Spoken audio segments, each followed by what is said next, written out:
Bulletproof Dog Training here in Cincinnati, Ohio. Today we've got my newest 15-day board and train. This is Loki. Loki is a 6-month-old Doberman. As you can see, he is very big. He's going to get a lot bigger.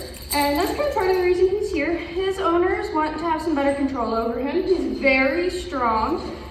He also really likes to jump on people, jump on the counters, and he's very mouthy when he wants to be. He's not trying to hurt anybody, but he likes to chew on you. He doesn't really realize how big he is and that sometimes hurts. So he needs to learn a lot of manners while he's here.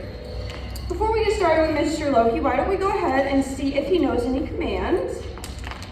All right, Loki, do you know how to come? Loki, come.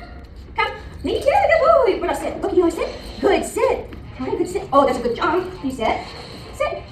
Okay, you're not going to do it again for me? Loki, can you down? That's the opposite, down, like that. Can you down? No? What about a walk? Loki, can you heel? Whoa. I said, no, I can run over here though.